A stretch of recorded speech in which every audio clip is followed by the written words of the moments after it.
Hi மக்களே, எல்லாரும் எப்படி இருக்கீங்க? ஸோ போன வீடியோட கண்டினியூட்டி தான் இந்த வீடியோ. போன வீடியோவில் திரமஸுக்கு மெயின் இன்க்ரீடியன்ட் மேஸ்கர்போனே சீஸ் தான் ஹோம்மேடாக பண்ணியிருப்போம். இந்த வீடியோவில் அதுக்கான ஃபில்லிங்ஸ் தான் பார்க்க போகிறோம்.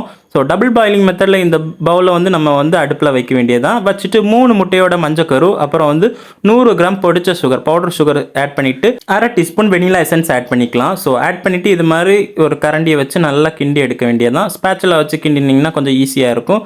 ஸோ இது நல்லா வந்து மிக்ஸ் ஆகணும். மிக்ஸ் ஆகிற வரைக்கும் லைட்டாக கிண்டிக்க வேண்டியதான். ஸோ இது எப்படி குக் ஆச்சா இல்லையான்னு சொல்லிட்டு கண்டுபிடிக்கிறதுக்காக நம்ம வந்து அந்த கரண்டியில் இல்லைன்னா அந்த ஸ்பேச்சுலாவில் லைட்டாக எடுத்து கையில் வந்து வச்சு பார்க்கணும். லைட்டாக சுடுற அளவுக்கு வந்துச்சுன்னா இது கரெக்டாக குக் ஆகிடுச்சு. ஸோ அடுத்து நம்ம விப்பிங் க்ரீமை வந்து பீட் பண்ணி எடுத்துக்கலாம். ஸோ ஒரு பவுலில் பார்த்தீங்கன்னா 250 ml விப்பிங் க்ரீம் எடுத்து நல்லா கொஞ்சம் பீட் பண்ணிவிட்டு அதுக்கப்புறம் பார்த்தீங்கன்னா 100 கிராம் பொடிச்ச சுகர், பவுடர் சுகர் உண்டல்ல, அதை வந்து நம்ம வந்து ஆட் பண்ணிக்கலாம். ஸோ கொஞ்சம் பீட் பண்ணி எடுத்த அப்புறம் ஆட் பண்ணிக்கோங்க. அப்போ தான் அந்த கூலிங் ஏதாவது ஐஸ் கட்டி இருந்துச்சுன்னா அதில் வந்து மெல்ட் இதாயிரும்.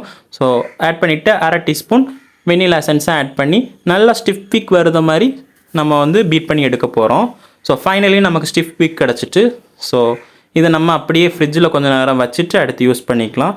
அதுக்கு முன்னாடி நம்ம ஆல்ரெடி குக் பண்ணி வச்சுருந்த டபுள் பாயிலிங்கில் குக் பண்ணி வச்சுருந்தது நல்லா ஆறிட்டு, ஸோ ஆறின அப்புறம் இதில் பார்த்திங்கன்னா நேற்று போன வீடியோவில் நம்ம பண்ணி வச்சோம்ல அந்த மேஸ்கர்போனே சீஸை வந்து இதில் ஆட் பண்ணிக்கணும். அதில் வந்து நான் ஹாஃப் தான் ஆட் பண்ணியிருக்கேன்.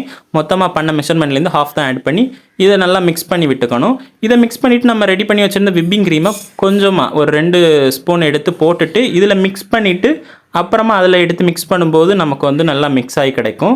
இல்லைன்னா ரொம்ப போட்டு மிக்ஸ் பண்ணுற மாதிரி இருக்கும். ஸோ இதை தூக்கி இங்கே மிக்ஸ் பண்ணும்போது நம்ம வந்து மிக்ஸ் பண்ணுற மாதிரி இருக்கும். ஜென்டிலாக நீங்கள் மிக்ஸ் பண்ணால் போதும், ரொம்ப போட்டு மிக்ஸ் பண்ண வேண்டாம். கட் அண்ட் ஃபோல்டில் ஜென்டிலாக நம்ம மிக்ஸ் பண்ணால் போதும். இது மாதிரி மிக்ஸ் பண்ணி எடுத்திங்கன்னா உங்களுக்கு திரமஸுக்கு தேவையான மெயின் ஃபில்லிங்க்கான இது க்ரீம் ரெடி ஆகிரும். ஸோ இதை தான் நம்ம வந்து டேஸ்ட்டே நமக்கு கொடுக்கும் திரமஸுக்கு. ஸோ சைடில் பார்த்தீங்கன்னா நம்ம வந்து காஃபியை வந்து காய்ச்சி வச்சுருக்கோம். கட்டங்காப்பின்னு சொல்லுவாங்க. காஃபி பவுடர் போட்டு நம்ம வந்து சுகர் போடாமல் காய்ச்சி வச்சுருக்கோம். ஸோ இதில் பார்த்திங்கன்னா நம்ம பண்ணி வச்சுருந்த லேடி ஃபிங்கர் இருக்குல்ல, அதை வந்து டிப் பண்ணி நம்ம வந்து இந்த ட்ரெயில் வந்து இல்லைன்னா ஏதாவது பாத்திரம் இருந்துச்சுன்னா அதில் அடிக்க வேண்டியதான்.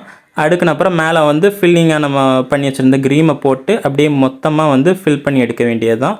அப்படியே அடுத்த லேயரும் ஒரு 2 லேயர் நாங்கள் வச்சுருக்கோம். ஸோ அடுத்தடுத்த லேயர் போட்டு இதை ஃபில் பண்ணி அப்படியே கொண்டு ஃப்ரீசரில் ஒரு நாள் ஃபுல்லும் இல்லைன்னா 6 ஹவர் மினிமம் 6 ஹவர் நம்ம வைக்கணும். அடுத்த வீடியோவில் நம்ம டேஸ்ட் எப்படி இருக்குன்னு சொல்லிட்டு டேஸ்டிங் பார்க்கலாம். ஸோ நெக்ஸ்ட் வீடியோவில் பார்ப்போம். Tata bye.